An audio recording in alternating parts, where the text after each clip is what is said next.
Muy bien, buenas tardes a todos. ¿Pueden escucharme todos allá atrás? Sí, sí, está bien. Es un privilegio venir y compartir con ustedes esta tarde. Solo quiero asegurarme de que estamos subiendo a la pantalla. Aquí estamos. Bien, entonces voy a llamar a nuestra charla de esta tarde los estados católicos de América. Es una continuación de esta mañana cuando estábamos hablando sobre cuestiones de interpretación profética. Esta mañana nos enfocamos en el 777.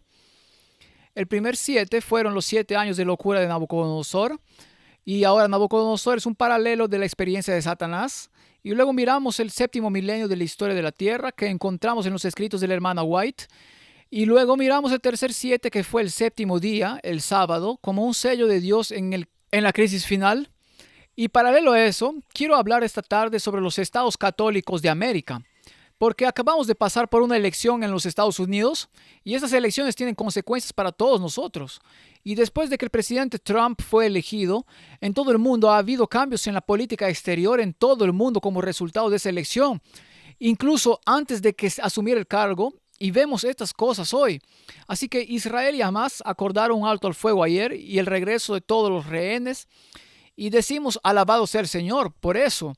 Y la semana pasada el presidente Trump electo dijo en la televisión nacional que si jamás no libera a esos rehenes, se desatará el infierno. Y vemos que estas cosas suceden en todo el mundo. Y por eso quiero hablar hoy sobre los estados católicos de América, porque lo que sucede en Estados Unidos nos afecta a todos en el mundo. Y a la política exterior estadounidense tiene un profundo impacto en todos. Y Estados Unidos está pasando por un profundo cambio cultural en este momento. Entonces, si en octubre, si estuvieras jugando en la Liga Nacional de Fútbol, la NFL, que es la versión estadounidense del fútbol, supongo, si anotaras un touchdown, nadie se atrevería a mostrar ninguna lealtad al presidente Trump en el momento en que el presidente Trump es elegido. Y todas las estrellas hacen esto en la zona de touchdown cuando consiguen sus goles y demás. Y todos hacen esto como los bailecitos del presidente Trump cuando marcan sus goles o consiguen sus touchdowns. Y luego vemos el presidente Trump electo anunciar que el primer día en el cargo dará de baja médica a todas las 15,000 personas que se identifican como transgénero dentro del ejército de los Estados Unidos. Y así fue. Y si eso hubiera sucedido en octubre del año pasado, habría habido un alboroto social por esto, porque el lobby transgénero era el lobby más poderoso del país. Y después de la elección, el presidente Trump dice que hemos terminado en el ejército. No más, y nadie habla de eso. Y entonces vemos este profundo cambio cultural sucediendo en Estados Unidos, a medida que la gente está un poco harta de una versión de cómo deberíamos ser y están adoptando otra narrativa de cómo deberíamos ser. Y en realidad estamos viendo este movimiento de péndulo que se produce justo frente a nuestros ojos. Así que hoy quiero hablar sobre Estados Unidos en la profecía y en particular cómo los católicos ven el ascenso de Estados Unidos en profecía. Porque lo que vamos a encontrar es lo que dicen los escritores católicos y lo que los adventistas han estado diciendo durante 150 años. Es notablemente similar, notablemente similar. Por lo que vamos a hablar hoy sobre los estados católicos de América. Inclinen sus cabezas conmigo e invitaremos a la presencia del Espíritu Santo. Padre Celestial, te damos gracias por la bendición que tenemos aquí en Nueva Zelanda para adorarte de acuerdo a nuestra conciencia. Padre, te damos gracias por la libertad que tenemos para reunirnos aquí hoy sin agencias gubernamentales o policías monitoreando o grabando lo que se dice y se hace aquí. Padre, te doy gracias por la libertad que tenemos para reunirnos y adorarte de acuerdo a nuestra conciencia. Ahora, Señor, mientras discutimos nuevamente asuntos de interpretación política y lo que las Escrituras revelan que sucederá antes del fin de los tiempos cuando Jesús venga nuevamente, Padre, te pedimos que humildemente esta tarde que tu Espíritu que inspiró al profeta Juan para escribir el libro de Apocalipsis, que tu Espíritu mismo esté aquí con nosotros esta tarde. Padre, te pido que hables a través de mí y por mí, que las palabras que hable sean de tu trono de gracia, que las almas sean una por la eternidad debido a esta presentación esta tarde. En el nombre de Jesús, humildemente lo pedimos. Amén. Muy bien, así que este nuevo viaje hoy vamos a ver los poderes del fin de los tiempos desde una perspectiva bíblica. Luego vamos a ver los poderes del fin desde los tiempos desde una perspectiva católica. Luego vamos a llegar a una conclusión. Así que hay dos partes para nuestra charla de esta tarde. Normalmente como predicador se espera que hagas 3 puntos en un sermón. Instrucción, luego ABC. Luego conclusión, y la gente se siente corta si solo les das A y B, y si les dices que va a ser A, B, C, D, ellos como que gimen, piensan, oh no, este va a ser un sermón largo, así que hoy solo vamos a tener dos partes, pero aún así vamos a llenar nuestro tiempo. Creo que tenemos que terminar a las 7 de esta noche porque es cuando la siguiente presentación tiene que empezar, así que haremos nuestro mejor esfuerzo para terminar. Así que creo que la cena es a las 5:30, ¿es verdad? Así, sea como se llame la cena, ¿cómo se llama en Estados Unidos? Cena, bien, es muy confuso a veces. Es mejor simplemente decir la comida de la mañana, la comida del mediodía y la comida de la noche. Porque donde quiera que vayas en el mundo, todo el mundo la llama de la manera diferente. Y la comida de la noche, a las 5:30, oh, está bien. Así que primero vamos a hablar sobre los poderes del fin de los tiempos desde una perspectiva bíblica. Y vamos a volver a este pasaje aquí. Nos referimos a él esta mañana, pero no entramos en mucho detalle. Pero esta es la primera bestia de Apocalipsis capítulo 13 y Apocalipsis capítulo 1 al 11 discuten la historia de la tierra hasta la crisis final. Apocalipsis 12, 13 y 14 discuten la crisis final y Apocalipsis 15 describe las 7 plagas finales y el colapso de la Babilonia espiritual y la segunda venida de Cristo, por lo que en Apocalipsis 12 al 14 es como el corazón del libro de Apocalipsis y describe la crisis final entre esos poderes en la tierra que buscan imponer su voluntad en el mundo y el pueblo remanente final de Dios que ha dado el último llamado de Dios de misericordia a este mundo moribundo. Y el primero de los poderes que vemos, que realmente es el papado, es en realidad Apocalipsis 13:1 y esto es lo que dice el texto. Y para aquellos de ustedes que son adventistas, sé que esto puede ser una noticia vieja para ustedes, pero sé que hay muchos no adventistas en realidad aquí hoy y es bueno para nosotros repasar estas cosas juntos antes de entrar un poco más detalle. Así que Apocalipsis 13:1 dice esto: me paré sobre la arena del mar, este es Juan hablando, y vi subir del mar una bestia que tenía 7 cabezas y 10 cuernos, y en sus cuernos 10 diademas, y sobre sus cabezas un nombre blasfemo. Y entonces Juan ve una bestia surgiendo del mar y la bestia tiene 7 cabezas y 10 cuernos. E inmediatamente nuestras mentes regresan a las profecías de Daniel capítulo 7, porque en Daniel capítulo 7 tienes 4 bestias surgiendo del mar. Y en las visiones de Daniel 7, en Daniel capítulo 7 tienes el imperio babilónico, que tiene un león como una cabeza. El imperio medio persa es comparado con un leopardo de 4 cabezas. El imperio medio persa que sigue es un oso con una cabeza. Esos están en el orden equivocado en realidad. Y luego Roma imperial, que es una bestia aterradora de una sola cabeza con 10 cuernos. Y entonces lo que encontramos en Apocalipsis 13:1, tienes una bestia saliendo del mar con 10 cuernos y 7 cabezas y 10 coronas. Y en Daniel tienes 7 cabezas, 1, 2 y 5. Y una aquí son 7. Y tienes 10 cuernos. Así que esta bestia que sale del mar en Apocalipsis 13 es como una amalgama de las cabezas y coronas de las 4 bestias que aparecen en Daniel capítulo 7. Así que vemos que hay un paralelo entre Daniel y Apocalipsis de inmediato cuando vemos a esta bestia saliendo del mar. Y volvemos a Apocalipsis 13:2. Dice, y la bestia que viera semejante a un leopardo, y sus pies como de oso, y su boca como boca de león, y el dragón le dio su poder y su trono y grande autoridad. Así que tienes un leopardo, un oso y un león. Y en la profecía de Daniel tienes un león, un oso y un leopardo. Y alguien estaba editando estas presentaciones de PowerPoint para mí el domingo de esta semana. Y este es un error aquí. Ese león no debería estar allí. Así que es un león, un oso y un leopardo. Aquí tienes un león, un oso y un leopardo. Así que una vez más tenemos estas similitudes entre esta bestia de Apocalipsis 13 y las visiones de Daniel en el capítulo 7.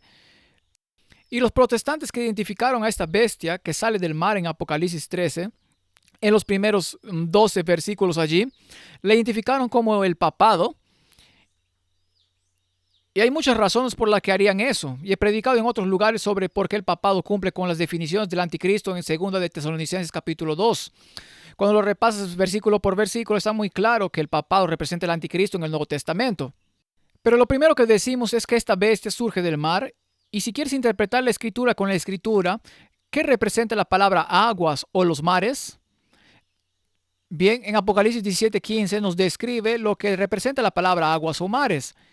Me dijo también, las aguas que has visto donde las rameras se sientan son pueblos, muchedumbres, naciones y lenguas. Así que esto nos dice que esta bestia que surge en Apocalipsis 13:1 al 10, cuando surge del mar, como dice, me paré sobre la arena y del mar, y es una bestia que surge del mar. La primera pista que tenemos es que esta bestia está surgiendo de las porciones pobladas del mundo. No está surgiendo de la isla del sur de Nueva Zelanda, ¿está bien? Puedes pensar eso a veces, pero este no es el caso. Así que esta es una bestia que surge de las porciones pobladas del mundo. Apocalipsis 13:3 continúa diciendo, vi una de sus cabezas como herida de muerte, pero su herida mortal fue sanada y se maravilló toda la tierra en pos de la bestia. Bien, esta bestia del mar fue herida en su cabeza y tenía una herida mortal, pero esta herida mortal fue sanada. ¿Cuándo sucedió eso? Bien, históricamente el papado fue llevado a su fin por los ejércitos de Francia revolucionaria. En 1798 el general Berthier llegó a París, a Roma, tomó prisionero al papa y lo obligaron a ir a París y luego murió en una prisión francesa. Y así el papa recibió lo que el mundo pensó que era una herida mortal y la gente pensó con el ascenso de Napoleón, hablamos de Napoleón ayer, que el papado estaba terminado. Pero ese no fue el caso y en el siglo XIX el papado una vez más se levantó para ser una fuerza global. Y el papado es una de las fuerzas más poderosas en el mundo hoy en día.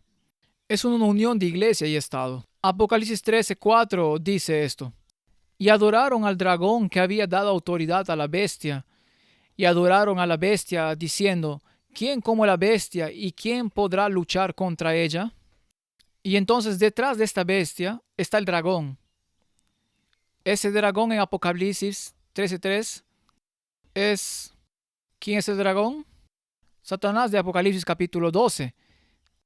Y entonces, estas diapositivas de PowerPoint están mezclando aquí, no importa. Y esta bestia que tiene una herida mortal, el papado, fue cortado en 1798 y el mundo se maravilló en pos de esta bestia, porque detrás de esta bestia hay un poder oculto y ese es el mismo de Satanás, cuando dice que le dio su asiento. La palabra latina para asiento es sedes, o tenemos la palabra sedente de ahí.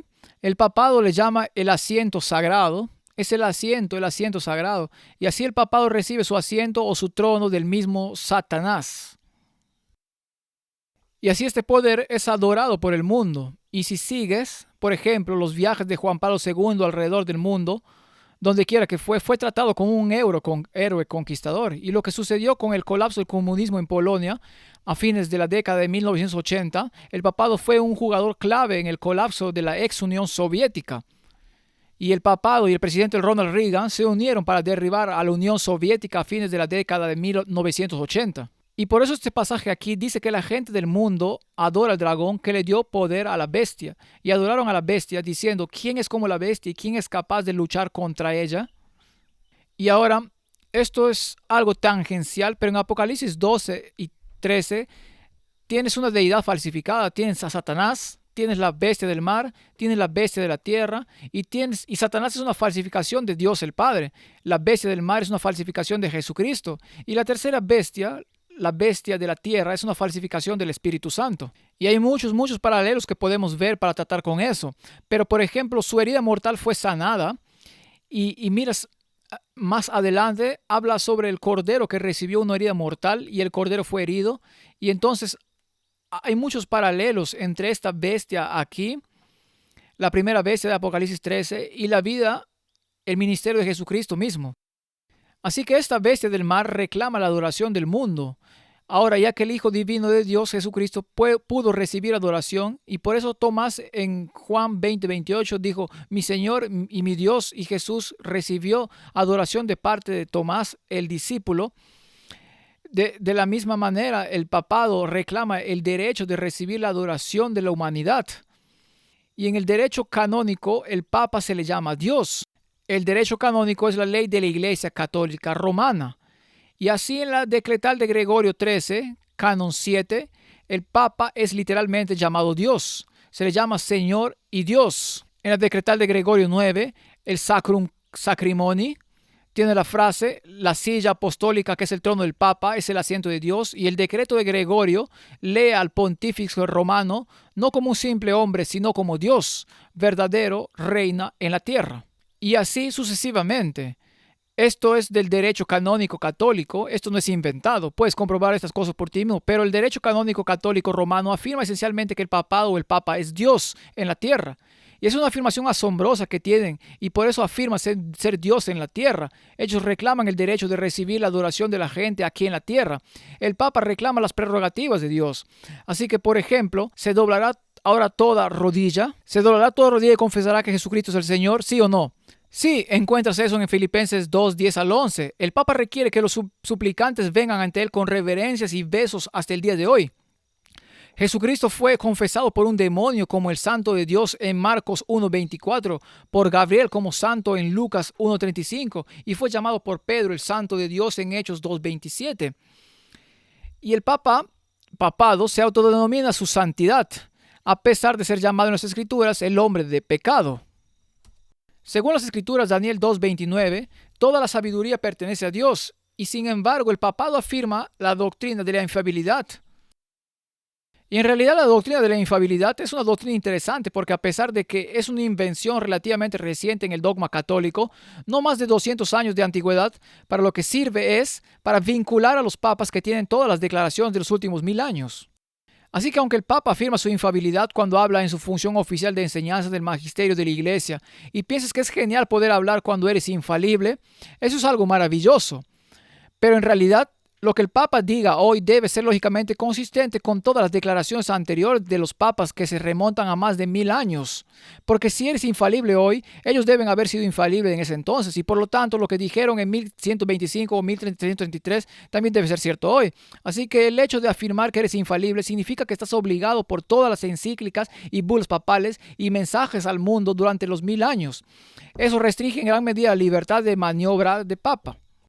Así que la doctrina de la infalibilidad papal no es la bendición que algunos afirman que es. Dios emitió la ley moral desde el monte Sinaí a Moisés y el papado emite un dogma autoritario desde las 7 colinas de Roma. Según Marcos 2:10, solamente Dios puede perdonar el pecado, pero el papado reclama la misma autoridad para los vivos y los muertos a través de la confesión o adquisición y proclamación de la remisión de los pecados. Solo Dios determina la eternidad para los seres humanos, pero Él reclama el derecho de tener las llaves que abren y cierran el purgatorio, prometen vida eterna a los que están dentro del mismo sistema romano y condenan por la eternidad a todos los que estén fuera de la iglesia de Roma. Extra ecclesiam non salus es la doctrina que significa que fuera de las iglesias no hay salvación. Y por eso es que el escudo de armas papal tiene las llaves, en él las llaves de Pedro. Reclaman el derecho de determinar quién obtiene la vida eterna y quién no llega a reclamar. No tiene el derecho de la vida eterna. Según Tesalonicenses 2:4 dice del hombre de pecado que se declara a sí mismo ser Dios. Y eso es exactamente lo que encontramos con el papado en los últimos 1000 años. El papado es como Dios en la tierra. Así que en Apocalipsis 13:5 el texto continúa. También se le dio boca que hablase grandes cosas y blasfemias y se le dio autoridad para actuar durante 42 meses. De nuevo, uno de los paralelos con el ministerio de Cristo. ¿Y cuánto duró el ministerio de Cristo? 3 años y medio. ¿Qué es cuántos meses? 42 meses. Así que esta bestia del mar aquí en realidad es una falsificación del ministerio de Jesucristo. Su ministerio es literalmente por 42 meses. Más adelante veamos en un sentido profético, vamos a llegar a eso en un segundo, pero esta bestia es paralela al ministerio de Cristo porque tiene un ministerio de 42 meses, que es paralelo a los 3 años y medio de Jesús estuvo en este planeta, en su ministerio. Así que si miramos esos días, esos pasajes aquí, si los vemos como profecía escatológica, que lo es, y decimos, bueno, ¿cómo interpretamos el tiempo del libro de Daniel y Apocalipsis? Bueno, las escrituras tienen lo que llamamos el principio día por año, donde un día en la profecía representa un año en tiempo real. Y así, Números 14:34 y Ezequiel 4:5 y 6, esos son los dos pasajes que explican cómo se deben interpretar las profecías del fin de los tiempos en términos de tiempos. Así que en Números 14:34 se refiere a los años de vagar por el desierto, y Dios dice a través de Moisés al pueblo de Israel: conforme al número de los días, de los 40 días en que reconocisteis la tierra, llevaréis vuestras iniquidades 40 años, un año por cada día, y conoceréis mi castigo. Entonces, en este pasaje aquí, Dios establece el hecho de que debido a que estuvieron 40 días explorando la tierra prometida con sus espías y luego terminaron en falta de fe y se negaron a entrar en la tierra prometida, por lo tanto ahora van a pasar 40 años vagando en el desierto, un día por cada año. Y luego en Ezequiel tenemos otro principio donde tienes un día por año. Y Dios está hablando a la gente aquí y dice: yo te he dado los años de su maldad por el número de los días. 390 días, y así llevarás tú la maldad de la casa de Israel. Cumplidos estos, te acostarás sobre tu lado derecho segunda vez, y llevarás la maldad de la casa de Judá 40 días, día por año te lo he dado. Y entonces tienes este principio de día a año en profecía, así que estamos viendo estas profecías del tiempo del fin. Vamos a interpretar el número de días en la profecía. Vamos a convertir eso en años en tiempo real.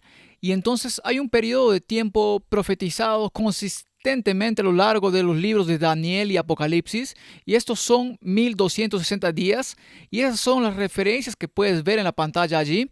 Así que en Daniel 7:25 se refiere a la cuarta bestia de Daniel 7, que es el papado, y habla de un tiempo, dos tiempos y medio tiempo. Y vamos a ver que en realidad son 1260 días o 1260 años literales. Y vamos a desglosar eso en unos segundos en cuanto a por qué llegamos a eso. Daniel 12:7 se refiere a un tiempo, dos tiempos y medio tiempo, que es exactamente lo mismo que aquí arriba. Luego Daniel 11:2 habla de 42 meses que acabamos de ver en Apocalipsis capítulo 12 también. Apocalipsis 13, 42 meses, y 42 meses por 30 días son 1260 días o 1260 años literales. Daniel 11:3 y Daniel 12:6 se refieren a este poder que tiene autoridad durante 1260 días.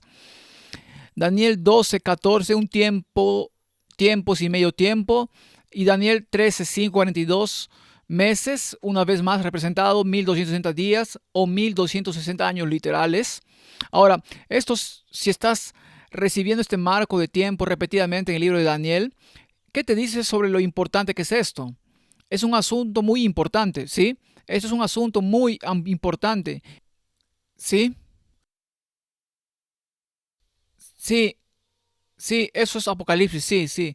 Alguien estaba editando esto para mí el otro día, y por lo tanto hay algunas cosas que se salieron mal en esto. Está bien, tienes razón en eso. Así que cuando se trata de interpretar el tiempo profético, un tiempo equivale a un año, lo que equivale a 12 meses, y 12 meses son 12 veces 30 en la forma de pensar hebrea.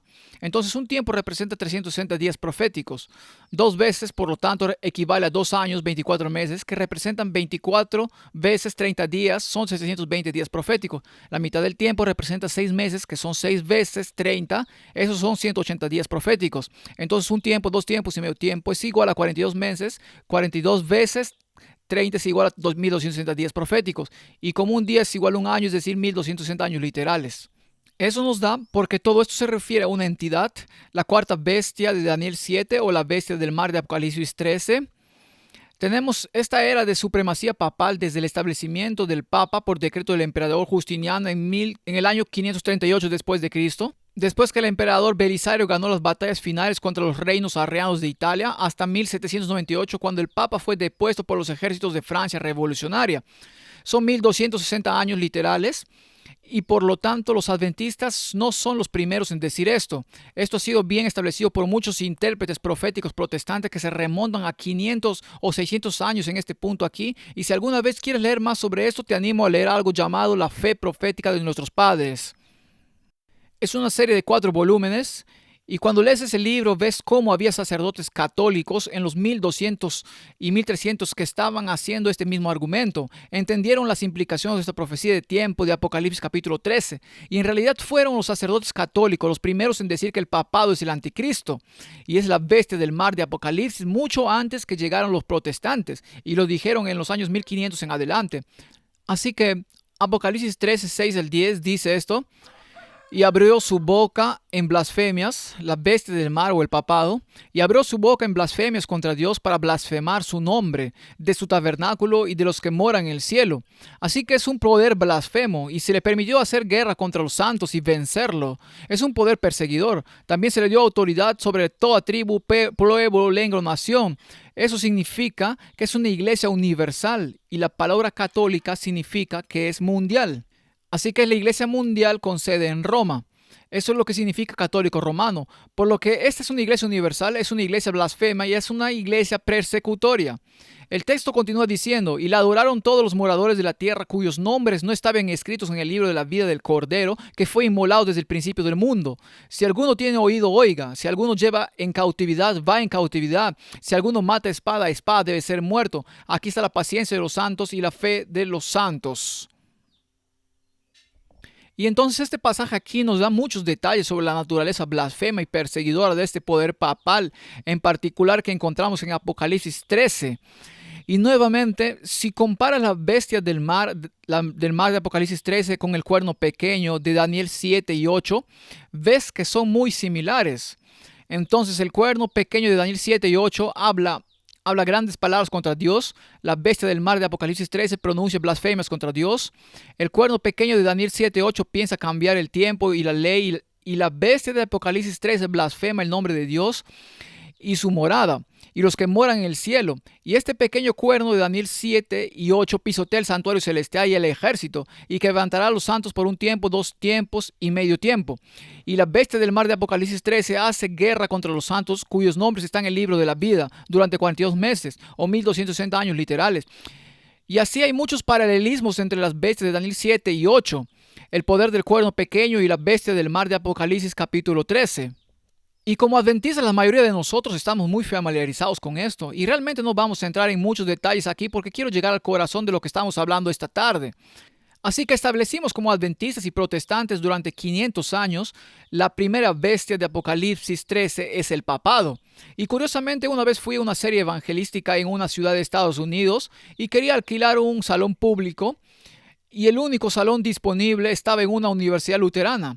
Y fui a hablar con el presidente de la universidad luterana y dije que quería hacer una serie de estudios sobre el libro de Apocalipsis en su salón público. Y él estuvo de acuerdo con eso. Y luego me llamó de nuevo poco después y me dijo si podía venir y hablar un poco más sobre esto. Así que dije que sí, entramos a hablar y él dijo, ¿qué es exactamente lo que vas a decir sobre el libro de Apocalipsis? Y dije, bueno, voy a decir lo que Martín Lutero sobre el libro de Apocalipsis, porque ustedes son luteranos. Y él dijo, bueno, podría explicar un poco más, así que le expliqué sobre el papado. En Apocalipsis, en ese momento mi aprobación para celebrar reuniones allí fue retirada y le mencioné a este presidente de este colegio luterano que solo estoy predicando lo que ustedes han estado predicando durante 500 años.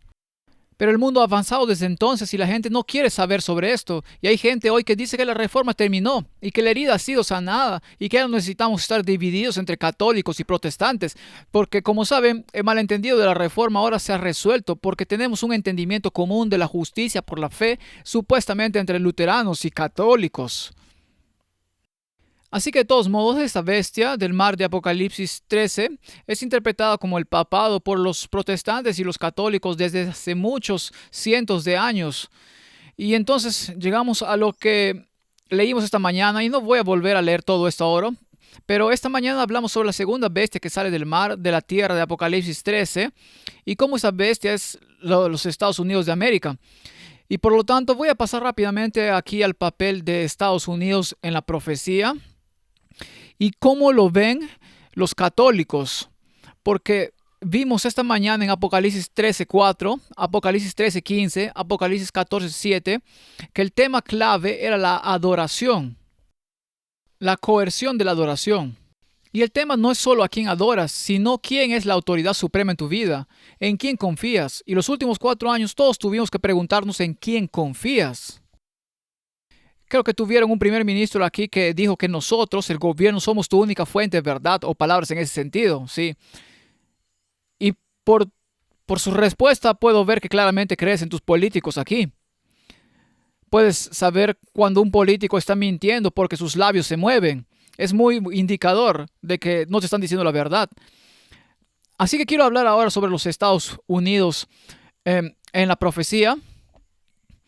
no tanto entendidos desde una perspectiva adventista, sino entendidos desde una perspectiva católica, una perspectiva católica moderna. Y la Iglesia Católica hoy está tan polarizada como muchas otras denominaciones. Hay católicos progresistas, hay católicos conservadores. Y si quieren saber lo que piensan los católicos conservadores, hay un canal de YouTube llamado Church Militante. Los animo a que le echen un vistazo. Viene de Detroit, Michigan. Está dirigido por un hombre que antes era miembro de la comunidad LGBT. Se convirtió al catolicismo y ahora es muy partidario, muy vocal de una versión muy conservadora del catolicismo. Y cuando escuchas esas transmisiones de YouTube que salen casi todos los días, entiendes lo que piensan los católicos conservadores y lo que los católicos conservadores están pensando. Concuerda con lo que los adventistas han estado diciendo sobre el catolicismo y la bestia del mar de Apocalipsis 13 durante los últimos 150 años. Así que la perspectiva católica sobre Estados Unidos, según la comprensión adventista de Estados Unidos, la bestia de la tierra unirá fuerzas con el papado. La bestia del mar de Apocalipsis 13 al final de los tiempos para imponer una adoración falsa a través de la marca de la bestia y defender la adoración forzada y coaccionada que es la adoración dominical. Entonces, ¿qué dicen los católicos sobre esto? Bueno, veamos una perspectiva católica sobre esto. Así que primero que todo, comencemos con la Reforma misma. La Reforma enfatizó la libertad religiosa por encima de todas las demás libertades, libertad de conciencia, y en los tiempos de Martín Lutero, la idea de libertad religiosa significaba en efecto la libertad de pertenecer o no pertenecer a la Iglesia Católica Romana. La libertad significaba no contribuir financieramente a los costos administrativos de la Iglesia Católica Romana. La libertad significaba no tener que creer automáticamente en el dogma católico romano. La libertad significaba vivir en armonía con las Escrituras y bajo la guía del Espíritu Santo.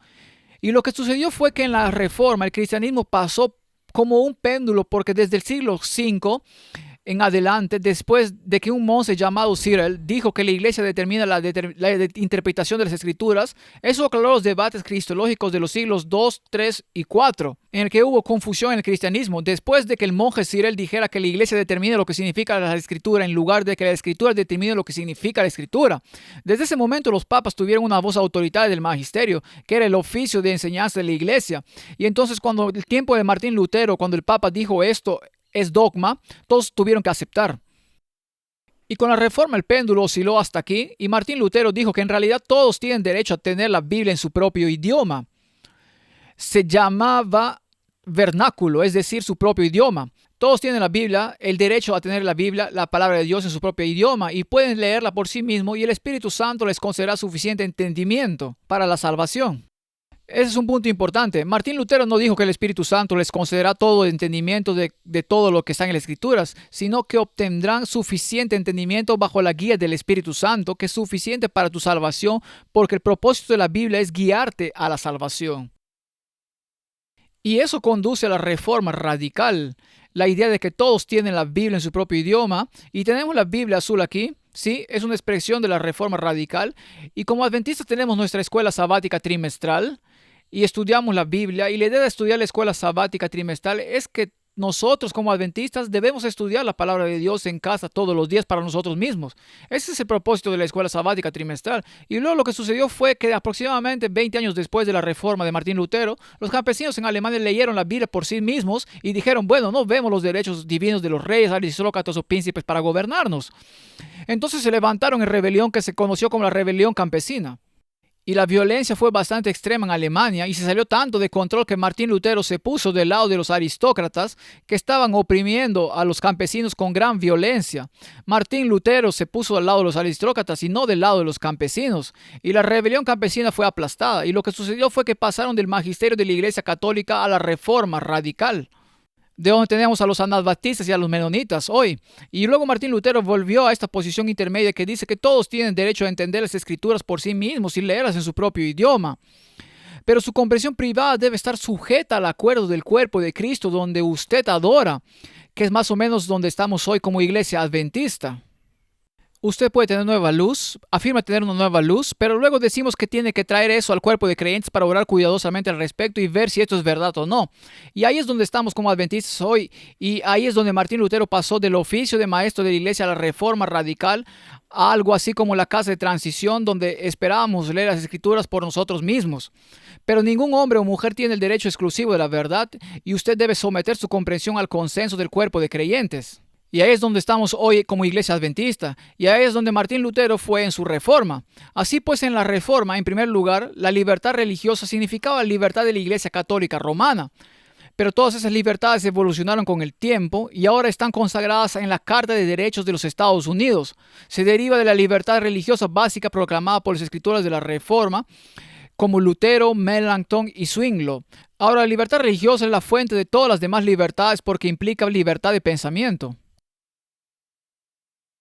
Libertad religiosa y libertad de conciencia es la base de todas las demás libertades, porque tus acciones y tus palabras son una expresión de tus pensamientos, y por eso la libertad religiosa dice que antes de tener cualquier otro derecho debes tener la libertad de pensar por ti mismo y actuar según tus propias convicciones.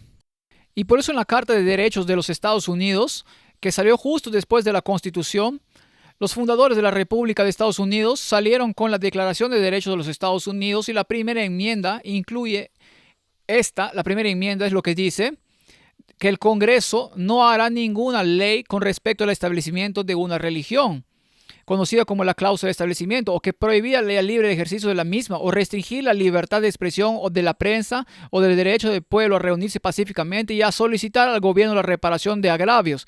Esa es la primera enmienda de la Declaración de Estados Unidos.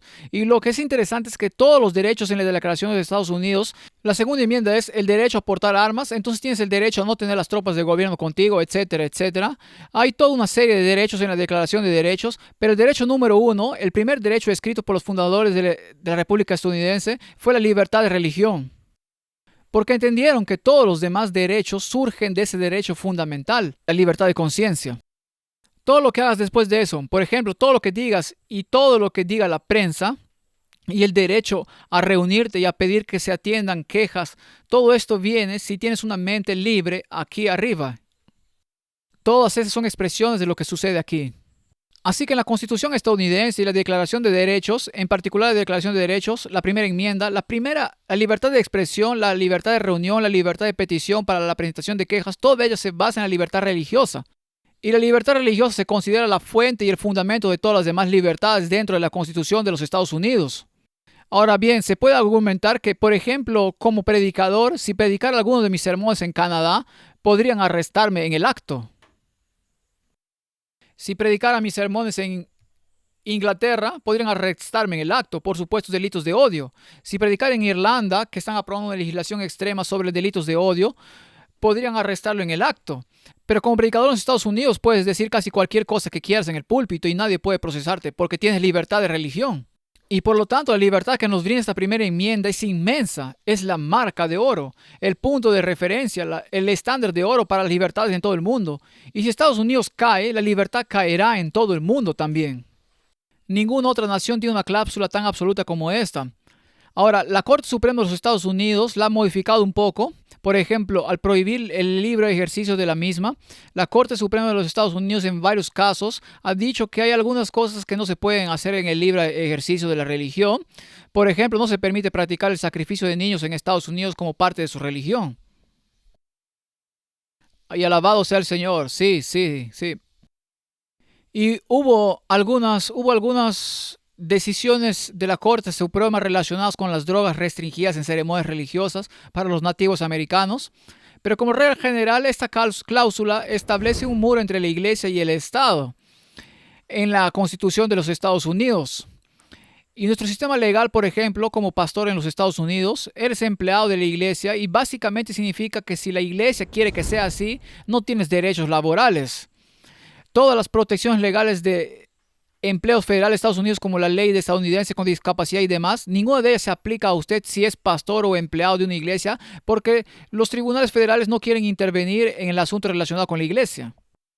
Por lo que la separación de la iglesia y el Estado tiene implicaciones bastante profundas, tanto positivas como negativas, dependiendo de su perspectiva, por lo que esta Es la primera enmienda de Declaración de Derechos de Estados Unidos, es la base de todos los demás derechos de la Constitución de Estados Unidos. Y por lo tanto se puede argumentar que Estados Unidos se basa en esos principios protestantes fundamentales. Y esa es la narrativa estándar de Estados Unidos, se constituyó como una nación protestante. Y esos principios fundamentales de relaciones públicas protestantes de Martín Lutero en adelante condujo a la Declaración de Derechos y las Libertades Civiles en Estados Unidos, hoy como la libertad de expresión y de prensa, el libre ejercicio de la religión, el privilegio contra la autoincriminación. Puedes acogerte a la quinta enmienda. No puedes ser obligado a testificar contra ti mismo en un tribunal de justicia.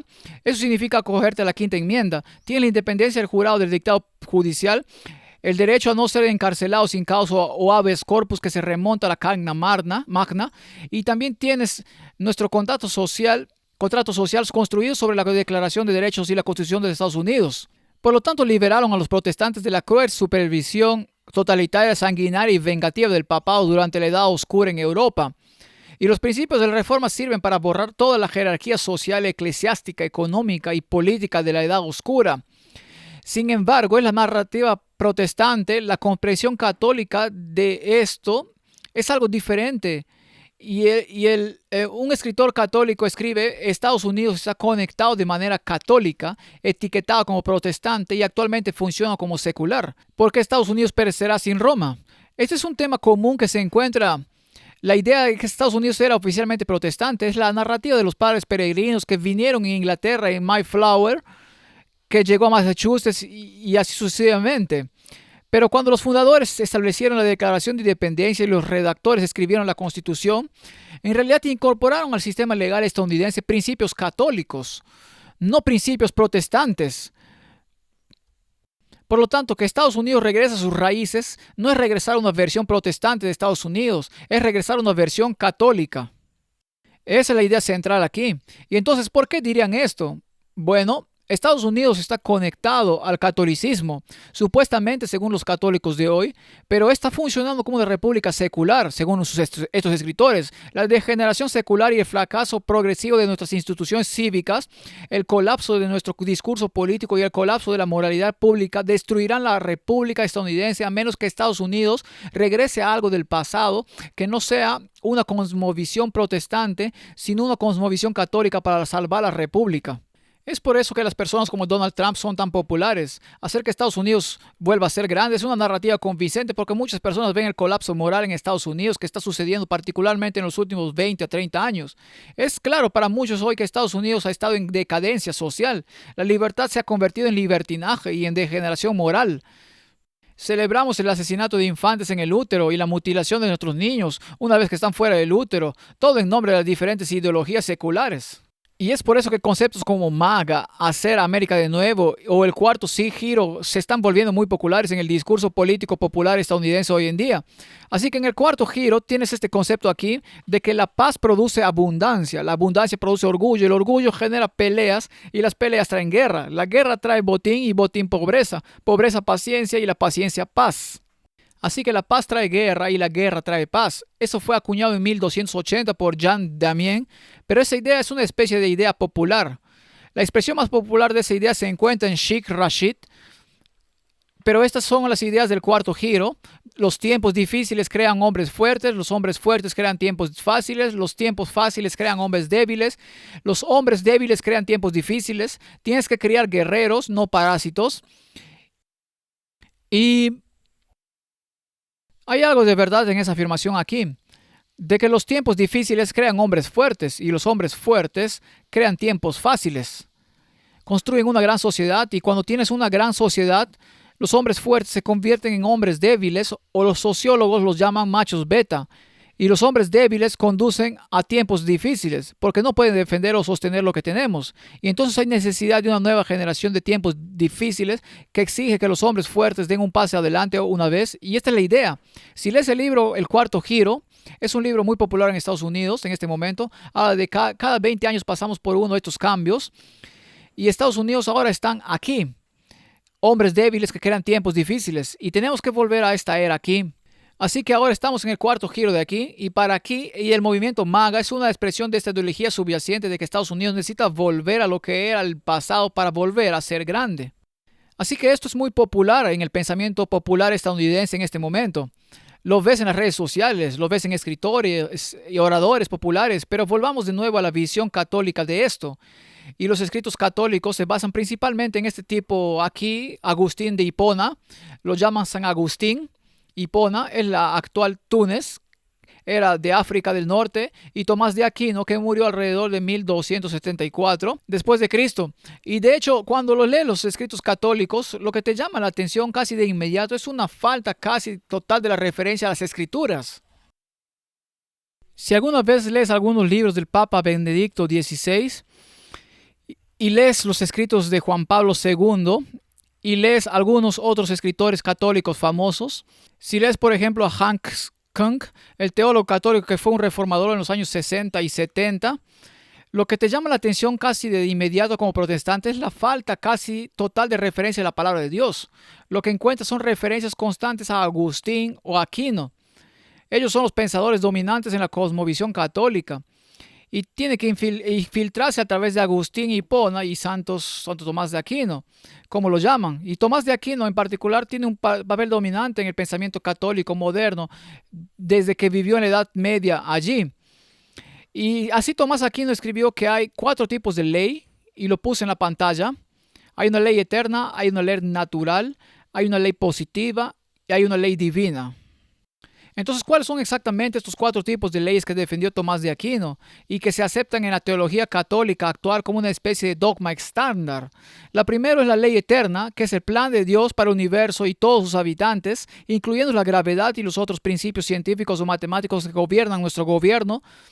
Y ahora, la segunda, la ley natural, es la participación de las criaturas racionales en la ley eterna, y porque somos de naturaleza animal social, caminamos juntos, vivimos juntos, hablamos juntos, construimos sociedades. Al hacerlo, queremos hacer lo que es natural para la humanidad, por lo tanto necesitamos seguir los principios de la ley eterna.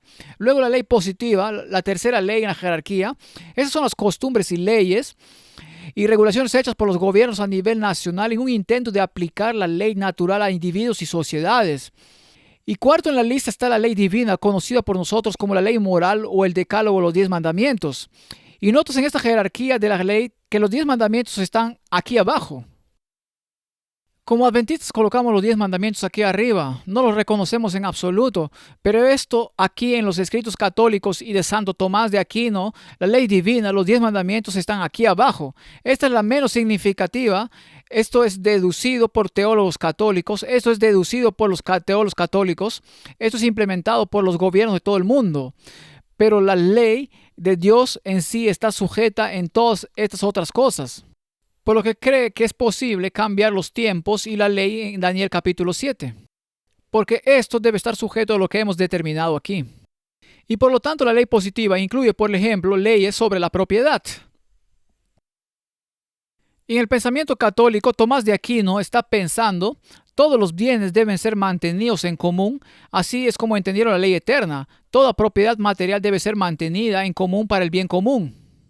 Y por lo tanto, cuando el gobierno saca una ley, como un gobierno marxista que confisca todos los medios de producción en el país para que sean propiedad del pueblo, la Iglesia Católica puede apoyar eso.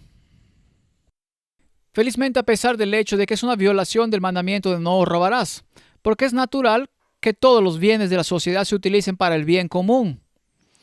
El comunismo dice que todos los bienes están en manos del gobierno para el bien común. El fascismo dice que toda la propiedad privada está en manos privadas, pero debe usarse para el bien común. Y el capitalismo dice que todos los bienes están en manos privadas para obtener ganancias financieras personales y los visibles manejan el mercado para asegurarse que hay un bien común. Entonces, los católicos pueden trabajar con fascistas y comunistas simultáneamente. Es por eso que la Iglesia Católica puede ser un aliado de... Vamos a ver esto mañana por la mañana. La Iglesia Católica puede ser un aliado activo de Adolf Hitler, al mismo tiempo que era un aliado activo de todas las dictaduras de la izquierda en América Latina en los años 60, 70 y 80. Y lo que llaman teología de la liberación. Pero puede jugar en ambos lados de la moneda, debido a esta jerarquía de leyes que tienen. Así que cara gana, cruz pierde, se podría decir.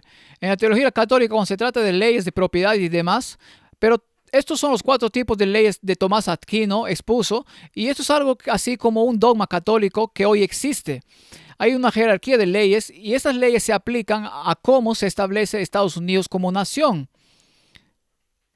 La ley natural, que es como la aplican en los Estados Unidos, tiene tres principios claves.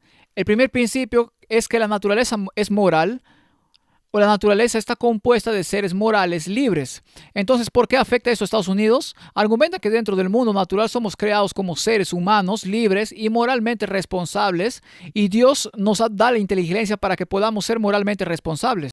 Pero incluso después de la caída, la humanidad como seres inteligentes solo puede reconocer y buscar el bien moral, mientras tengamos la capacidad para la bondad moral. Solo nos volvemos morales por elección. Los calvinistas en ese momento eran una fuerza dominante en Estados Unidos en el momento de su fundación. Rechazaron esta enseñanza católica, argumentaron a favor de la depravación total del hombre. Los luteranos, por otro lado, en los años 1600 y 1700, argumentaron que somos capaces de bondad moral solo después de una experiencia de conversión y mientras experimentamos la santificación. Los pensadores de la Ilustración que también contribuyeron a la fundación de Estados Unidos, como Locke, enseñaron que todo es un sistema, todo es un mecanismo, el universo es aleatorio, por lo tanto no es posible que la humanidad sean seres morales porque no existe la moral objetiva en un universo aleatorio. Y por eso esta idea de que la naturaleza es moral y la naturaleza es libre, vamos a ver cómo se aplica esto a la cosmovisión católica en Estados Unidos. El segundo principio de la ley natural católica es que la naturaleza es inteligible o que la naturaleza tiene significado. Entonces, dentro de nuestro mundo natural, podemos aprender de nuestro entorno. Es lo que enseñan los católicos, es lo que decimos también como adventistas. Decimos que la primera revelación de Dios y la naturaleza es el segundo libro de la revelación de Dios. Sí, puedes aprender sobre Dios simplemente estudiando la naturaleza que nos rodea, y esa no es una idea con la que los católicos estarían de acuerdo. Argumentan que el orden en el mundo natural habla de un creador por las leyes del universo y son solo las leyes del universo las que hacen posible la investigación científica, lo cual es absolutamente cierto. Tomás de Aquino argumentó que la verdad científica es una verdad inferior y no puede contradecir la verdad superior que es la verdad teológica. Y así durante más de 500 a 600 años en Oxford y Cambridge, la teología era conocida como la reina de las ciencias. No la reina de las artes, la teología fue la reina de las ciencias en Oxford y Cambridge durante cientos de años porque incluso los protestantes entendieron que la ciencia y el proceso científico y el descubrimiento están siempre sujetos a una verdad superior que es la verdad teológica. Por lo que dentro de esta idea de que la naturaleza es significativa o es inteligible, esto nos encaja bien con los luteranos o calvinistas que eran los grupos protestantes dominantes en Estados Unidos en la época de su fundación junto con los anglicanos. ¿Por qué? Porque los luteranos y calvinistas prefieren la idea de una sola escritura como el único medio de revelación de Dios. Y nosotros como adventistas hablamos de sola escritura, escritura solamente. Cuando te enfocas solo en la escritura, eso significa que tiendes a ignorar lo que la naturaleza te enseña sobre Dios. Y los escritores católicos estaban abiertos a las enseñanzas de la naturaleza sobre Dios, así como las escrituras mismas. Y por lo tanto, debido a las que los protestantes se enfocaron en la sola escritura, a los ojos de los católicos se separaron de la revelación de Dios sobre sí mismo en la naturaleza. Como adventistas en realidad estamos más cerca de los católicos en ese sentido. Somos más que muchos protestantes porque creemos que Dios se nos presenta a través de la naturaleza en el mundo natural. Entonces tenemos la naturaleza como teológica, lo que significa que tiene un propósito o una meta. El argumento aquí es que la humanidad está programada para ver los propósitos morales de nuestro entorno, que la creación y la naturaleza tienen un objetivo moral en la mente. La vida no se trata solo de la acumulación de riqueza. La vida tiene un propósito moral y nuestro propósito es cumplir el propósito moral que Dios tiene para nosotros en nuestras vidas. Los católicos ven el objetivo de la naturaleza como devolver la humanidad a Dios. Por lo tanto, Dios debe estar presente en la naturaleza y en los sacramentos como en la misa. Los luteranos, los calvinistas y anglicanos defendieron la ascensión de Cristo al cielo en el capítulo 1 de los Hechos. Argumentaron que Él esencialmente dejó atrás este mundo físico sin ninguna presencia tangible. Y que los pensadores de la Ilustración niegan la posibilidad de un propósito, ya que dicen que hemos evolucionado al azar, por lo que todo esto significa que los adventistas están más cerca de los católicos aquí que cualquier casi otro protestante. Y estaríamos de acuerdo con la mayor parte de lo que se dice aquí en base a los escritos de Tomás de Aquino. No estoy defendiendo a Tomás de Aquino, solo digo que hay un paralelismo de pensamiento en los adventistas y católicos en esta área. Por lo que la ley natural católica conduce a una república como el único medio viable de gobierno. ¿Y por qué es esto? Porque en una democracia la mayoría matemática de los gobernantes de los votantes gobernará sin tener en cuenta la verdad. Lo que importa es cuántos votos son, no lo que es verdad. Es por eso que la democracia es el relativismo de muchos. En una monarquía donde tienes un solo gobernante, el gobierno de un monarca basado en la preferencia personal de las mujeres, nuevamente sin tener en cuenta la verdad. Por lo tanto, la monarquía es el relativismo relativo de una.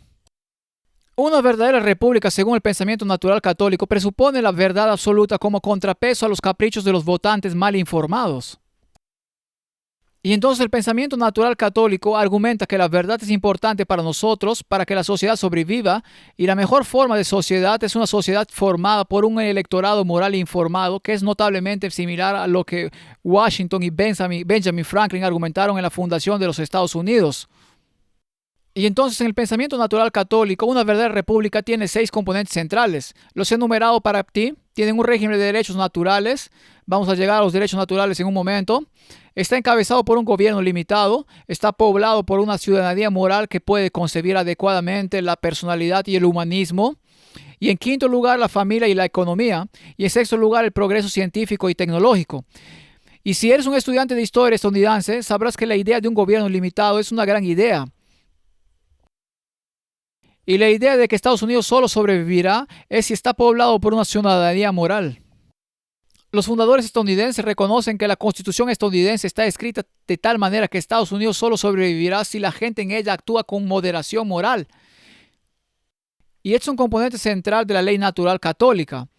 Y por lo tanto no se trata solo de los fundadores de Estados Unidos. La República defendió esto. Esto se defiende en la teoría del derecho natural católica. Por lo que estos son los componentes centrales de un verdadero derecho natural católico republicano. Ahora bien, en Estados Unidos la Declaración de Independencia fue creada por los redactores y enumeraron 3 derechos naturales que son los siguientes. Son los derechos inalienables en la Declaración de Independencia de Estados Unidos. Dicen, consideramos que estas verdades son evidencias por sí mismas, que todos los hombres son creados iguales, que son dotados por su creador, son ciertos derechos inalienables, entre ellos están la vida, la libertad y la búsqueda de la felicidad. Y esos son los 3 derechos más famosos en la Declaración de Independencia de los Estados Unidos: la vida, la libertad y la búsqueda de la felicidad. Después de la Declaración de Independencia está la Constitución, y después de la Constitución tiene la Declaración de Derechos que garantiza la libertad de religión, por lo que hay un flujo: la Declaración de Independencia, la Constitución y luego la Carta de Derechos. Esos son 3 documentos, conforman los documentos que gobiernan la República estadounidense. Pero estos derechos inalienables son la vida, la libertad y la búsqueda de la felicidad. Entonces, ¿aún tenemos esos derechos inalienables? Bueno, se argumenta que el derecho a la vida se ha convertido en el derecho a matar. Que el derecho a la vida ha sido destruido por el movimiento abortista y el derecho a la vida se ha pervertido en el derecho a matar en el útero. Y en nuestra última elección, una de las candidatas, una de sus cuestiones número 1, fue que queremos expandir los derechos al aborto a nivel nacional. Necesitamos proteger los derechos de las personas a matar a sus hijos. El segundo derecho en la Declaración de Independencia es el derecho a la libertad, que se ha generado a lo largo de los años. Se ha pervertido la libertad dirigida por un propósito moral a la libertad por su propio bien, no dirigida por la moralidad, por lo que la libertad se ha pervertido en libertinaje. Y luego el tercer derecho, el derecho a la búsqueda de la felicidad, es ahora el derecho a la búsqueda del placer. Eso es en lo que ha evolucionado en los últimos 200 años. Y por lo tanto el derecho a la felicidad se persigue dentro de un marco moral impulsado por las Escrituras. Pero ahora es la búsqueda del placer con abandono moral sin ningún marco moral en absoluto. Por lo que el derecho a la vida se ha convertido en el derecho a la muerte, el derecho a la libertad se ha convertido en el derecho al libertinaje, el derecho a la búsqueda de la felicidad se ha convertido en el derecho a la búsqueda del placer y el entretenimiento sin restricciones morales. Y todos estos 3 derechos, el derecho a la vida, el derecho a la libertad, el derecho a la felicidad, supuestamente provienen de una perspectiva católica de ley natural católica, no de una cosmovisión protestante. ¿Y por qué dicen eso? Porque en el siglo XVII en Inglaterra había 2 partidos políticos principales, los Whigs y los Tories, y los Tories eran los conservadores, los más conservadores se apoyaban al rey y al derecho divino de los reyes, pero los Whigs eran los radicales de su tiempo, desde Oliver Cromwell en adelante, y argumentaron que el parlamento debería ser soberano en la nación, no el rey. Argumentaron que este parlamento debería tener el derecho de derrocar a los reyes, y fueron ellos quienes lideraron la gloriosa revolución de 1688, cuando el parlamento se opuso a las tendencias procatólicas de Jaime II. Lo obligaron a dejar el trono e invitaron a un príncipe holandés llamado Guillermo de Orange a ocupar el trono de Inglaterra. se hizo conocido como Guillermo I y derrotó a los ejércitos de Jacobo II en la batalla de Boyne en Irlanda del Norte, y desde ese momento los protestantes del norte de Irlanda eran conocidos como los hombres naranjas y todavía se les llama hombres naranjas. Dicen que tienen la orden real de los hombres naranjas. Eran protestantes que fueron leales a Guillermo de Orange cuando derrotó al rey católico Jaime II en la gloriosa revolución de 1688, por lo que los Whigs eran, se puede decir, casi la de los republicanos de su época. Querían que el pueblo gobernara en lugar de la monarquía, querían que el pueblo tuviera el derecho de destruir al ejecutivo y más allá de eso no querían la denominación católica en la sociedad británica. Uno de sus escritores más famosos fue este hombre aquí, Hugo Grotius, que vivió entre 1583 y 1645. Hugo Grotius fue uno de los escritores más citados por los fundadores estadounidenses. Las personas que escribieron la Declaración de Independencia y los redactores, aquellos que escribieron la Constitución y la Declaración de Derechos. Ahora Hugo Grotius se encuentra en todos los escritos de la gente de Estados Unidos, los líderes de las décadas de 1760 y 1770, pero la pregunta es de dónde sacaba sus ideas. Y si rastreas sus ideas, llegas a uno de los sacerdotes jesuitas más famosos del siglo XVI, un tipo llamado Francisco Suárez. Ahora, Francisco Suárez escribió un tratado llamado Sobre la Ley en 1612 y estuvo en el norte de España y escribió sobre la ley natural católica, y sus escritos hasta el día de hoy tienen una gran influencia en el sistema legal estadounidense. Así que aquí tienes de una escuela de derecho estadounidense, la ley natural, los derechos naturales y el constitucionalismo estadounidense, las raíces liberales modernas tempranas de la ley natural. ¿Qué encuentras? Francisco Suárez, 1612, sobre el extracto de las leyes. Así que esto es una base de datos de la Facultad de Derecho estadounidense, por lo que el escritor jesuita es aclamado por ser parte de las raíces liberales modernas de la ley natural. No estoy seguro de que la mayoría de la gente diría que los jesuitas son liberales en ningún sentido de la palabra, pero de todos modos hay una foto de él allí, así que el constitucionalismo estadounidense y la ley natural y los derechos naturales, cuando estás aprendiendo la Constitución de los Estados Unidos como abogado, vas a cubrir los escritos de Francisco Suárez, un sacerdote jesuita del siglo XVI en España. Y él fue alumno de Tomás Aquino y escribió extensamente sobre 3 derechos. Está la Declaración de Independencia de los Estados Unidos, y esos son los derechos de los que habló Francisco Suárez. No escribió sobre el derecho de la vida, sino sobre el derecho a la autoconservación. Escribió sobre el derecho a la perfección de la naturaleza humana, que es el derecho a la libertad en la Declaración de Independencia de los Estados Unidos. Y él escribió sobre el derecho a la felicidad, que es lo mismo que la Declaración de Independencia de Estados Unidos. Y Francisco Suárez, sus escritos tienen una influencia en este escritor,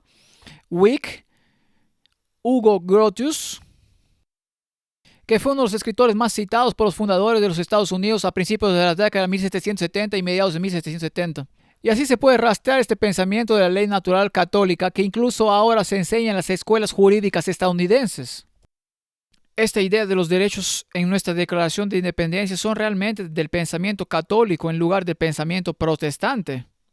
Ahora hay un escritor ilustrado muy famoso llamado John Locke. También influyó en los fundadores de la República de los Estados Unidos y también defendió la naturaleza inalienable de los derechos dados por Dios. Aunque sus escritos apuntaban a un universo aleatorio sin Dios, esa es una paradoja de John Locke. Él argumentó en un panorama general que no hay Dios y que el universo es aleatorio y sin sentido, pero luego argumentó que tenemos derechos inalienables dados por Dios. ¿Y cómo cuadramos eso? No lo sé.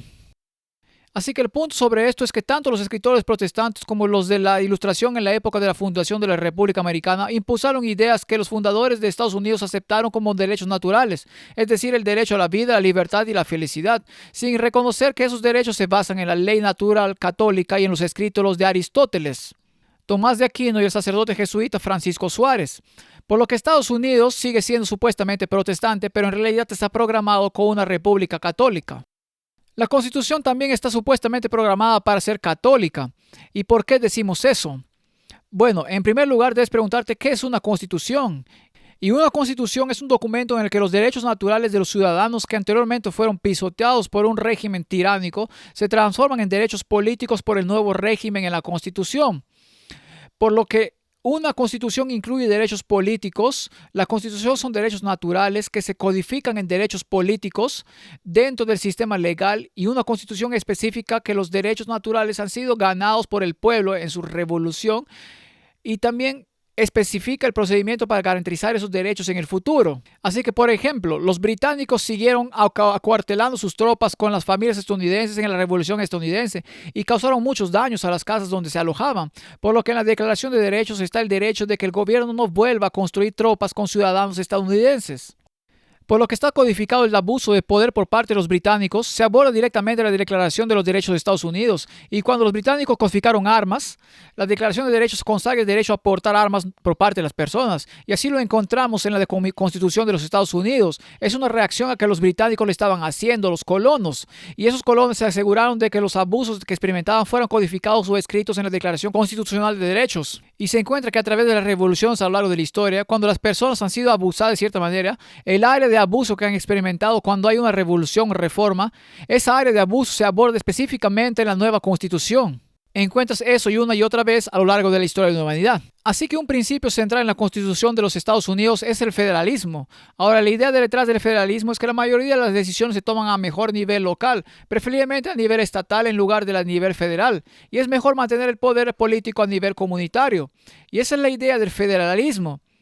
Y hay muchos escritos que llaman los documentos federalistas cuando entre la redacción de la Carta de los Derechos de la Declaración de Independencia y la redacción de la Constitución hay una serie de documentos llamados los documentos federalistas, donde los escritores de la Constitución discutían en público en los periódicos y publicaban panfletos sobre la relación entre el poder federal y el poder estatal y cuál es el mejor equilibrio.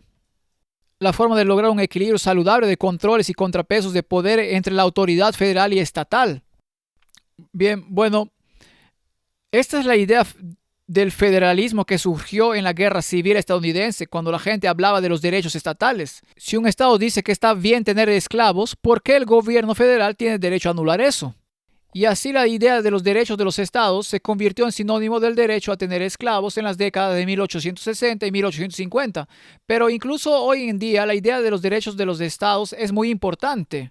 Los estados tienen derecho a determinar la educación y la policía en sus propias comunidades, no del gobierno federal. No tenemos una fuerza policía federal, tenemos la policía estatal, la policía del condado, la policía de la ciudad y la policía del municipio. Hay varios tipos de policía en América. Un ejemplo de federalismo, y yo lo descubrí cuando me mudé por primera vez a Estados Unidos en 2007, es que cuando observas la temporada electoral, ves que no solo tienes elecciones para alcalde de la ciudad, sino que tienes elecciones para quién será el sheriff. Y viniendo de Inglaterra, nadie elige a tu policía. Nadie elige a tu jefe de policía. Y el jefe de policía, quien sea el jefe de policía de tu ciudad o condado, tiene un papel muy poderoso. Y por eso en Estados Unidos eliges a los sheriff. Y los sheriffs son la última palabra en la ley y el orden en su condado. En cada condado hay un sheriff. Y esos sheriffs son la ley. Y contratan ayudantes y ayudantes del sheriff y son responsables ante el electorado local. No sé, los sheriffs no solo son responsables, sino que otra cosa que me sorprendió cuando comencé a votar en 2016 en Estados Unidos fue que en el estado de Michigan, en todos los estados, usted vota por quien quiere en su Corte Suprema para su propio estado. Realmente se puede votar, quiero esta persona en la Corte Suprema de Michigan. Nunca había oído eso antes, porque en Gran Bretaña el gobierno determina quiénes son los jueces. La gente no tiene voz en eso. No sé cómo es eso aquí en Nueva Zelanda. Aquí es lo mismo. Está bien, entonces en nuestras elecciones en Estados Unidos votamos por nuestros jueces a nivel estatal, votamos por nuestro sheriff a nivel de condado e incluso votamos por cosas como comisionados de desagües. Me quedé asombrado como que ¿por qué se supone que debo saber sobre los desagües? ¿Eso es un problema político en Estados Unidos? Aparentemente lo es y la Junta de Educación es un gran problema. Porque quien quiera que vote en su Junta de Educación determina la política educativa para sus hijos, ya sea que vayan a aprender sobre la homosexualidad a la edad de 4 o no. Así que el principio del federalismo dice que el poder político se desarrolla mejor en el nivel más bajo posible en la sociedad, porque entonces el gobierno es responsable ante la gente. Y eso es lo que sucedió en el experimento estadounidense. El federalismo está diseñado para mantener el poder político a nivel comunitario en lugar de a nivel federal. El propósito del federalismo es un gobierno pequeño. Sin embargo, lo que tenemos ahora es un gobierno federal enorme y fuera de control que cuesta billones de dólares al año y un estado administrativo donde decenas de miles de reglas y regulaciones tocan cada aspecto de la vida de los ciudadanos sin ningún voto en el Congreso. Y eso se conoce como el estado profundo o el estado administrativo. Ahora, en realidad, en los últimos 2 años ha habido un cambio masivo en el sistema legal estadounidense y afecta esta área directamente porque había un principio conocido como principio Chevron. Hubo una demanda en el estado de Virginia Occidental, la APA, la Agencia de Protección Ambiental contra Chevron. La compañía petrolera creo que fue sobre algún problema de contaminación y la Corte Suprema sostuvo en ese momento esencialmente que si el Congreso votó ABC, pero la agencia federal encargada de implementar esa ley se enfrenta no a A, B y C, sino a B, C, D, E, ese conjunto de circunstancias, entonces la agencia federal puede hacer las reglas que se aplican a eso. Así que si el Congreso votó por A, B, C y la agencia federal puede votar por D, E, F, porque está en armonía con lo que el Congreso originalmente quería. Y el Congreso no va a votar por una nueva ley para que cada circunstancia se conoce como la doctrina Chevron o la defensa Chevron. Y desde mediados del año 1980, hace 2 años, en realidad el año pasado, las agencias federales están implementando miles y miles de regulaciones bajo el principio conocido como defensa Chevron, que tenían el derecho de hacer esto. Y luego el año pasado algunos valientes pescadores de langostas de Maine demandaron hasta la Corte Suprema. Y la Autoridad Oceánica Nacional decidió que, basándose en algunas reglas propagadas por el parte del Congreso muchos años antes, iban a poner un observador en cada barco langostero para asegurarse de que todas las langostas fueran del tamaño adecuado. Y esos observadores iban a cobrar al pescador de langosta $700 al día por observar, y eso iba a llevar a la quiebra al pescador de langosta. Así que el pescador de langosta dijo, esto nunca fue previsto por el Congreso, que el Estado administrativo estuviera fuera de control y que queríamos que se les quitara este derecho. Y se fue a la Corte Suprema y el año pasado la Corte Suprema anuló toda la doctrina Chevron y básicamente dijeron que si el Congreso no votaba a favor, no se podía convertir en ley. Y 40 años de burocracia administrativa estatal fueron adulados de un plumazo. Fue un cambio asombroso. Y ese fue un caso el año pasado que involucraba a pescadores de langosta de Maine y que desafiaban a la Autoridad Oceánica Nacional. Así que la razón por la que se anuló fue porque había una mayoría conservadora en la Corte Suprema. Solo había una autoridad conservadora suprema en la Corte Suprema porque Donald Trump obtuvo 3 elecciones en su primera vez en el cargo. Las elecciones tienen consecuencias profundas. La mayor influencia del presidente en la sociedad estadounidense no es lo que hace mientras está en el cargo, sino la cantidad de elecciones que obtiene en la Corte Suprema, y eso da forma a las decisiones en las próximas décadas. Y entonces el principio de subsidiariedad está diseñado para mantener el poder administrativo a nivel local tanto como sea posible. Sin embargo, hemos visto el crecimiento de un gobierno federal que busca tocar cada aspecto de la vida de los ciudadanos. ¿Cómo sucedió eso? Porque el federalismo, una idea protestante que se basaba en la idea de libertad moral, que degenera en libertinaje moral, mientras que la alternativa católica conocida como subsidiariedad se basa en la ley natural católica que sostiene que todo debe tener un propósito moral. La subsidiariedad en el pensamiento católico es el paralelismo con el federalismo y el pensamiento protestante. La subsidiariedad significa que los individuos también son capaces por su propio poder de lo que la sociedad no debería hacer por ellos y lo que pequeños grupos o individuos pueden lograr. Grupos más grandes en la sociedad no deberían tomar el control. Y cuando yo estaba creciendo en la Unión Europea en la década de 1980, había un hombre llamado Jacques Lowe, jefe de la Comisión Europea, y no dejaba de hablar sobre subsidiariedad. Subsidiariedad. Yo seguía pensando, ¿qué es la subsidiariedad? Yo era un niño de unos 10 o 11 años. Nunca había oído hablar de la subsidiariedad antes y eso fue antes de Google. No podías entender qué significaba en realidad subsidiariedad. Finalmente me di cuenta de que lo que estaba hablando era un principio de poder descentralizado que se basaba en la ley natural católica para Europa.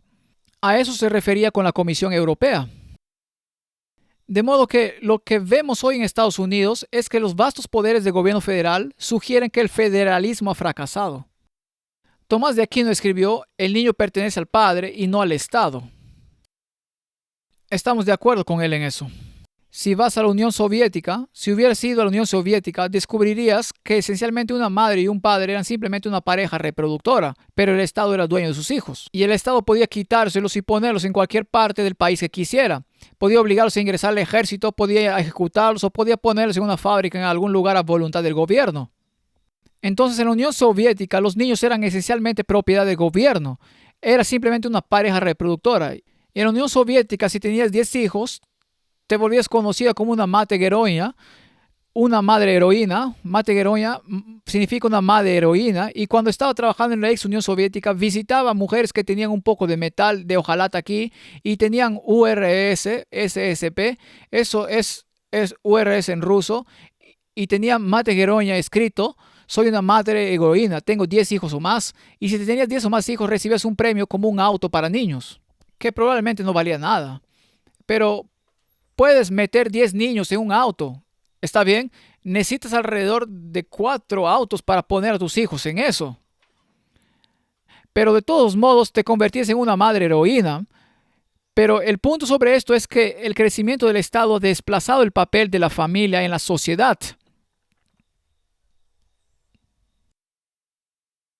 Así que en el pensamiento católico es deber de los padres cuidar, proveer, educar y nutrir a sus hijos para que sean ciudadanos morales. No es responsabilidad del Estado. En el pensamiento católico es responsabilidad de los padres enseñar moralidad, autocontrol, moderación personal y pensamiento crítico. Habilidades de pensamiento crítico. Estamos de acuerdo con eso como adventistas. Los católicos argumentan que el Estado secular no puede hacer esto porque el Estado secular es secular y no cree en la moralidad por per se. Solo puede imponer el aprendizaje a través de la coerción o el adoctrinamiento en el sistema escolar público. Y en Gran Bretaña, donde me crié, teníamos adoctrinamiento en el sistema escolar público que era un sistema secular. No sé cómo es aquí en Nueva Zelanda, pero probablemente tengas un sistema escolar público que es secular, que impulsa ideologías seculares y no presume de enseñar moralidad a la próxima generación. Y por lo tanto, el crecimiento del Estado niñera en realidad ha servido para desplazar a la familia dentro de nuestras sociedades occidentales. Los programas de bienestar público y el sistema de justicia penal en realidad han destruido los roles de los padres en sus familias o han eliminado a los padres por completo de sus familias y niños. El gobierno federal tiene el objetivo de ejecutar un sitio web llamado fatherhood.gov, donde este es un intento federal de enseñar paternidad a los hombres, pero en realidad un padre guía a sus hijos donde el Estado solo puede obligar a esos niños. La verdadera virtud moral, el objetivo de la libertad, solo se puede lograr a través de familias moralmente saludables, no a través de un Estado niñero o programas de bienestar público. Este es el pensamiento católico. Por eso los defensores del gran gobierno no quieren una sociedad de individuos morales autocontrolados. Las familias deben ser destruidas por los programas de bienestar, la justicia penal, el encarcelamiento masivo y el adoctrinamiento en las escuelas públicas, y por lo tanto el Estado se convierte en la autoridad suprema en la educación y la crianza de la próxima generación, no los padres. Esto es lo que ha sucedido en el Estado protestante, que se ha vuelto loco como los Estados Unidos de hoy. La versión católica de la subsidiariedad mueve familias más fuertes como la unidad central de la sociedad y el federalismo. La versión protestante ligera de la subsidiariedad no promueve la libertad o la moral en absoluto, sino que nos ha dado el estado de bienestar, la decadencia moral y el colapso de la familia nuclear. Así es como los católicos están viendo lo que ha sucedido en Estados Unidos. Básicamente están argumentando que Estados Unidos está conectado, cableado como católico, que los derechos a la vida, la libertad y la búsqueda de felicidad provienen de la ley natural católica, no del pensamiento protestante, y que si los Estados Unidos va a volver a ser grande de nuevo, como MAGA, necesita regresar no a sus raíces protestantes, sino a una versión católica que nunca estuvo allí en primer lugar. Y como adventistas decimos que Estados Unidos va a tener una asociación con la Iglesia Católica.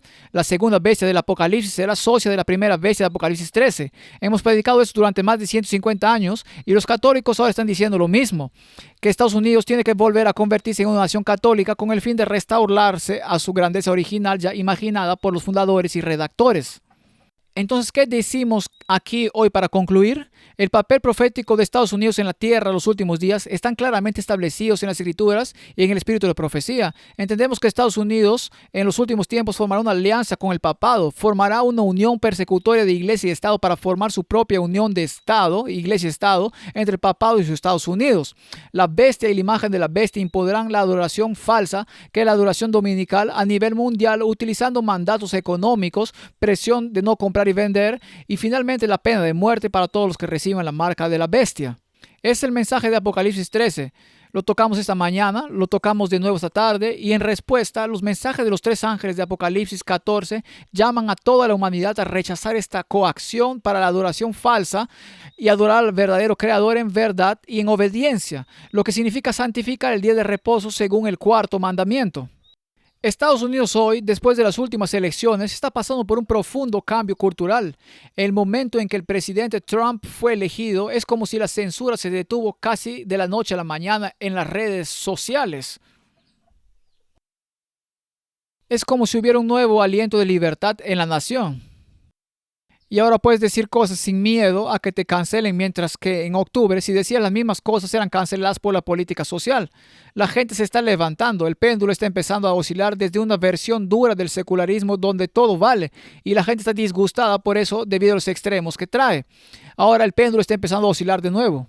¿Y hacia dónde va a oscilar ese péndulo? ¿Va a oscilar hacia una versión protestante de Estados Unidos? Probablemente no. Va a volver a donde Estados Unidos está programado para estar en la visión católica, que es como una república católica. Las recientes elecciones representan un verdadero rechazo a las ideologías woke, dominando la extrema izquierda. Ahora hay un giro hacia una perspectiva más nacionalista y judeocristiana. Cada vez más figuras públicas en Estados Unidos en la esfera de las redes sociales están abrazando abiertamente la fe católica, y la propia renovación espiritual del presidente Trump también pueden llevarlo a Roma. Es interesante que el primer viaje que hizo después de ser reelegido como presidente fue a la inauguración de la Catedral de Notre Dame en París. Tuvo importancia porque fue a Notre Dame para la inauguración de esa catedral después de que se incendió hace 3 años. Hagamos que Estados Unidos vuelva a ser grande. Puede en última instancia hacer que el anticristo vuelva a ser grande. No lo sabemos todavía, solo Dios lo sabe. Por lo que la visión católica de Estados Unidos es que está programada como católica, etiquetada como protestante y opera de manera secular. Y el cambio cultural actual en Estados Unidos puede llevarla no regreso a la Escritura, sino a Roma. Y en última instancia su papel del fin de los tiempos como perseguidora del pueblo de Dios. Entonces, ¿qué hacemos? Bueno, lo enumeré aquí para usted. Estamos familiarizados con el mensaje de los 3 ángeles de Apocalipsis 14. Apocalipsis 13 habla de estas fuerzas, el papado en Estados Unidos, uniéndose para oprimir la verdad y coaccionar la adoración falsa en el mundo, y la respuesta de Dios es enviar 3 mensajes de misericordia para este mundo moribundo. Y el primer mensaje de misericordia está aquí, dice: vi volar por en medio del cielo a otro ángel que tenía el evangelio eterno para predicarlo a los moradores de la tierra, a toda nación, tribu, lengua y pueblo, diciendo a gran voz: temed a Dios y dadle gloria, porque la hora de su juicio ha llegado, y adorar a aquel que hizo el cielo y la tierra y el mar y las fuentes de las aguas. ¿Y cómo resumirías eso en una frase? Es hora de mostrar tu lealtad a Dios a través de la verdadera adoración. Es hora de elegir a Dios y cómo quiere ser Él adorado. Sabes, si cuando tenemos un aniversario de boda, yo sé que a mi esposa le gusta, digamos, cierto restaurante, y si paso por ese cierto restaurante en el aniversario de bodas y voy a Taco Bell, por mucho que me guste Taco Bell, tendrás Taco Bell aquí, ¿sí? Mi esposa no va a estar feliz conmigo, porque sé que a ella le gusta otro lugar y realmente no le gusta Taco Bell. Y para mí comida es comida. Pero para mi esposa es importante que vayamos a su restaurante favorito en nuestro aniversario de bodas. Dios ha definido cómo debemos adorarlo.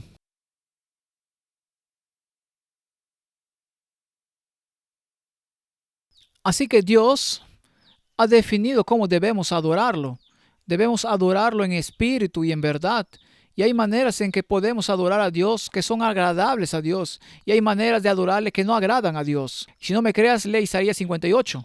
Dios está disgustado con la adoración de su pueblo cuando participan en ciertos comportamientos. Por lo que el resumen de Apocalipsis 14, el mensaje del primer ángel es este: es el momento de mostrar públicamente su lealtad a Dios a través de la verdadera adoración. El mensaje del segundo ángel está en la lista en la pantalla ahora. Otro ángel le siguió diciendo: ha caído Babilonia, la gran ciudad, porque ha hecho beber a todas las naciones del vino el furor de su fornicación. Si resumieras eso en una frase, dirías esto: es tiempo de conocer por ti mismo las verdades de las Escrituras. Si no conoces la verdad, vas a ser engañado por las mentiras. Así que es tiempo desde este día en adelante de conocer las verdades de las Escrituras, de conocer por ti mismo lo que crees y por qué lo crees, y poder mostrarlo en la palabra de Dios. Y tal vez una buena cosa para que hagas en este año que viene es memorizar las 28 creencias fundamentales, con referencia de las Escrituras. Tiene 3 páginas, probablemente podías hacerlo para la reunión del campamento del próximo año. Memorizarlo, no es tan largo. Memorizar las 28 creencias fundamentales para que sepas lo que crees y tengas todas las referencias de las Escrituras ahí que lo respaldan. Porque necesitas saber lo que crees. Cuando el ángel dice que cayó Babilonia la grande y hizo beber a las naciones del vino de la ira de su fornicación, Babilonia ha inyectado la falsa doctrina en este mundo. Ayer hablamos de una falsa doctrina que es la inmortalidad del alma. Afecta a todas las religiones principales del mundo hoy y viene de Satanás. Y si no conoces la verdad de las Escrituras sobre lo que sucede cuando mueres, vas a estar abierto a los engaños al final de los tiempos. Hay un capítulo del libro en el conflicto de los siglos llamado El Ministerio de los Ángeles Malvados. Satanás y el ocultismo está por todas partes en nuestra tierra hoy buscando engañar a nuestros hijos y a nosotros mismos. Y entonces, si el resumen del mensaje del primer ángel es que el tiempo de mostrar públicamente su lealtad a Dios a través de la verdadera adoración, el resumen del segundo mensaje es que es tiempo de estudiar y conocer por ti mismo las Escrituras para que no seas engañado por las falsas doctrinas que vienen de Babilonia. Y el mensaje del tercer ángel es este. Y el tercer ángel lo siguió diciendo a gran voz: si alguno adora a la bestia y a su imagen y recibe la marca en su frente o en su mano, él también beberá del vino de la ira de Dios que ha sido vaciado puro en el cáliz de su ira y será atormentado con fuego y azufre delante de los santos ángeles y del Cordero. Y el humo de su tormento sube por los siglos de los siglos. Y no tienen reposo de día ni de noche los que adoran a la bestia y a su imagen, ni nadie que reciba la marca de su nombre. Lo que vemos aquí es que viene un tiempo de coerción a nivel global. La pandemia fue solo un calentamiento para lo que se avecina. Habrá un tiempo de coerción cuando el mundo entero tendrá que elegir entre la verdadera adoración o la falsa adoración. Y el nivel de coerción será como nada que hayamos visto antes. Y si quieres resumir este mensaje aquí, yo diría esto. Es tiempo de prepararse espiritualmente, emocionalmente y financieramente para la batalla final. Es el momento de regresar de esta reunión de campamento y decir: ¿qué necesito hacer para poner mi casa en orden para la batalla que viene? Así que en la vieja marina, cuando citaban un barco enemigo en el horizonte, el tambor tocaba a cuartos. Cuando tocaban a cuartos, todo lo que estaba en las cubiertas de los cañones se bajaba a la bodega del barco o se tiraba por la borda. Así que lo único que quedaba en esas cubiertas de cañones era el cañón listo para disparar con los hombres. El barco estaba listo para la batalla y cuando tocas a cuartos, todo lo que no era necesario para la batalla simplemente desaparecía de ese barco. Y sabemos que se avecina una batalla. Es hora de tocar a cuartos. Es hora de librar nuestras vidas de los dioses falsos y la escoria y las tonterías que tanto dominan nuestro pensamiento y nuestro tiempo libre, que ya no tenemos tiempo para saber qué realmente es verdad. Es hora, hermanos y hermanas, de mostrar públicamente su lealtad a Dios a través de la decisión sobre la verdadera adoración. Es hora de estudiar y conocer por ti mismo las verdades de las Escrituras para saber por ti mismo lo que crees, y es hora de prepararte espiritualmente, financiera y emocionalmente para la batalla. Cuando digo emocionalmente, significa todo lo que tienes hoy, como el país que puedes amar, la familia que puedes amar, el trabajo que puedes amar. Un día te los quitarán. Es hora de reconocer que estos son solo regalos temporales de Dios y nuestro mayor premio está en el cielo arriba. Almacenemos para nosotros mismos tesoros en el cielo arriba, como dice Jesús, no tesoros en la tierra abajo. Es hora de reconocer todo lo que amamos y tenemos en este mundo, y hay mucho que amar y poseer en este mundo. Un día se volverá en nuestra contra. Así que no nos involucremos demasiado emocionalmente con nada en este mundo. Es hora de reconocer que financieramente va a venir un tiempo, particularmente cuando los CBDCs, cuando no podrás gastar tus fondos en la proclamación del Evangelio. Así que es hora de comprar literatura y distribuirla. Es hora de apoyar a los evangelísticas en sus propias comunidades. Es tiempo de poner tus riquezas al servicio del reino, porque viene un tiempo cuando ya no podrás hacer eso, y ese día viene. Es tiempo de prepararnos espiritualmente para lo que viene. Sabemos que vamos a enfrentar la persecución si somos leales a Dios. ¿Estamos listos para ello emocionalmente? ¿Y hemos preparado a nuestras familias para el día cuando puede que ya no estemos aquí? Sé que intelectualmente habrá persecución, pero emocionalmente estoy listo para aceptarla. Y como pastor he preparado a mi rebaño. Como padre he preparado a mi familia para el día en que ya no esté allí. ¿Están entrenados para continuar viviendo el Evangelio y proclamando el Evangelio en mi ausencia? Es tiempo de prepararse. Venimos a la reunión del campamento, sí, para encontrar con nuestros amigos. Y sí, venimos a la reunión del campamento para pasar un buen rato. Pero estoy predicando esto porque es hora de volver a casa después de la reunión y del campamento y para preparárselo a lo que viene. Y si fracasas en prepararte, te estás preparando para fracasar. Por eso estos mensajes de los tres ángeles son muy importantes para hoy. Olvidé los primeros 2, 3. Estoy luchando contra el cambio de horario ahora mismo. ¿Escuchaste lo que dije? ¿Escuchaste lo que dije? Es hora de adorar a Dios en espíritu y en verdad y elegir su verdadera adoración. Es hora de fortalecer nuestros lomos porque se avecina una batalla espiritual, emocional y financiera. Y es hora de pasar nuestro tiempo libre no viendo fútbol, ni soccer, ni cricket, ni rugby, ni preocuparnos por nuestro jardín. Es hora de aprender lo que creemos y saber lo que creemos sin tener que preguntar, sin tener que preguntarle a alguien más que creo que realmente sobre este tema. Como adventistas durante demasiado tiempo hemos confiado en lo que está impreso en nuestros libros y en las declaraciones de nuestra conferencia general para decirnos lo que creemos. Es hora que sepamos por nosotros mismos lo que creemos y por qué lo creemos y por dar una razón e inteligencia de la fe que tanto apreciamos. Así que tal vez en el próximo campamento algunos de ustedes se pongan de pie aquí y reciten las 28 creencias fundamentales. ¿No sería eso maravilloso? Tal vez alguien lo haga para nosotros. Puede que no esté aquí el próximo año. Sí, sí, gracias hermana. Bueno, incluso entonces debería saber qué son. Sí, sí. Así que a medida que avanzamos en este campamento, no solo estamos haciendo amigos, restableciendo conocidos, quiero animarlos a echar una raíz más profunda en su fe en el Señor Jesucristo y a entender la naturaleza trascendental de los tiempos en los que vivimos, que estamos viendo la profecía cumplirse frente a nuestros ojos y que la profecía y las implicaciones vendrán a tocar a nuestra puerta, nos guste o no, y debemos estar listos para brillar en las horas más oscuras de la tierra. Como dijimos ayer, Dios en sus formas misteriosas se aseguró en su providencia de que no fuera Abraham e Isaac los que vivieran en 2025, sino que fuéramos nosotros. Su voto de confianza está en nosotros, para brillar para Él en la hora más oscura de la tierra. No lo decepcionemos. Inclinemos nuestras cabezas para orar. Padre Celestial, mientras reflexionamos sobre los cambios en las naciones que nos rodean, Padre, te agradezco por la palabra segura de la profecía. Y Señor, mientras la oscuridad se acumula y la penumbra se acumula a nuestro alrededor, que esas pequeñas velas de luz en la palabra de Dios brillen más y más. Te pido, Señor, que nuestras vidas brillen más y más para ti en la penumbra del engaño y las mentiras y la falsedad que cubre nuestro mundo hoy. Te pido, Padre, que conozcamos la verdad, que defendamos la verdad y que compartamos la verdad sin importar lo que pase hasta que Jesús venga nuevamente. Así que, Padre, implanta verdades en nuestros corazones y mentes.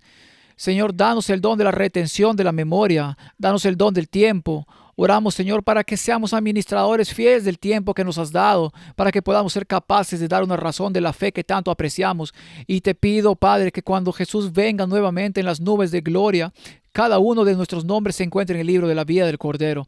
Hasta que ese glorioso día, Padre, cada uno de nosotros seamos hallados fieles en cualquier porción de la viña a la que nos has llamado a vivir y a servir en el santo nombre de Jesús. Oramos. Amén.